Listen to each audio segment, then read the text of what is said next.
It's another cold morning on the Connecticut River. I wanted to take a minute and show you guys what this Humminbird 597 can do for you when it comes to ice fishing. Not only is it a flasher with a standard sonar unit built into it, but it also has an internal GPS. And what we've got here is this is where we've parked this morning at the edge of this cove.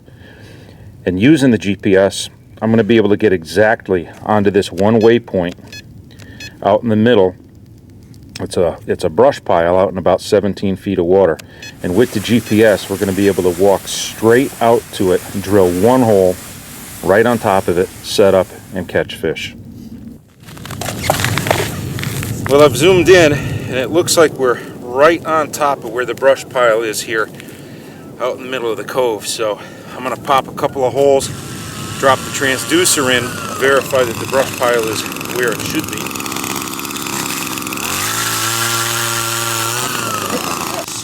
You can see we're in 17.3.4 feet of water, which is right here.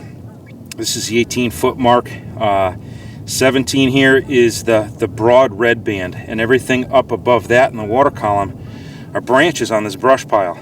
And the branches are extending up almost 13 feet. So we got a good, 4 feet of brush here. So what we're seeing, these red bands within the branches are actually fish, hopefully crappie, hiding in the branches. And what we're going to do is drop a jig down into the branches or just above them and get these crappie to come out and eat. But it looks like we've got quite a few here, so I want to hurry up and get set up and drop down. This should be a pretty good morning. I'm down about 10 feet. Here's one jig, and then I've got a dropper loop tied above it with a Gulp Alive shiner. The jig here is a Lindy What's-It, and what we're going to do is we're going to drop down to the branches and see if we can pull some crappie out. See these red marks here in the branches? Those are actually fish. The electronics take the guesswork out of it. You know exactly where you are, you know exactly what you're looking at, and you can see how these fish are reacting to your jigging. Some days they want it snapped really hard, and other days it's just kind of feathering. So let's drop these jigs down and see if we can't get somebody to come up out of the brush here. I'm going to stop it just above the branches so that we can watch them come up out of there. And again, this is a fish here. That red light, that line that's flickering. We'll see if we can't get him to see the jig. Here he comes now. Here he comes, right up out of the brush. Bang. Fish on. It just doesn't get any easier. There's no way I could do this without the Humminbird 597.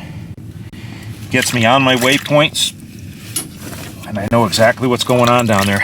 We're after crappie, but that's a healthy bluegill on the What's-It jig.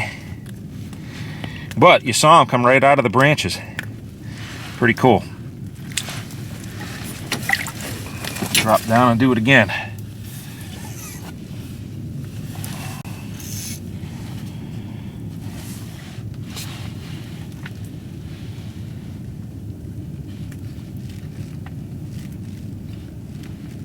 Alright, about 12 feet there.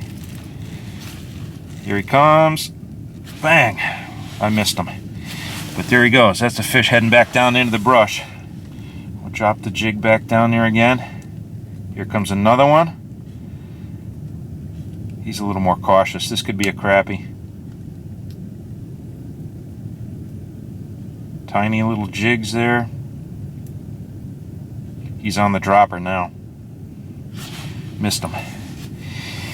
He was looking at the dropper.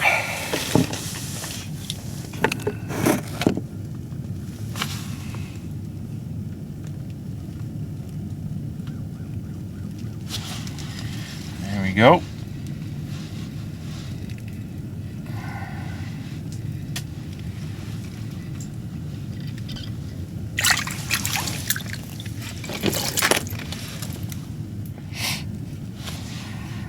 Jig's dropping.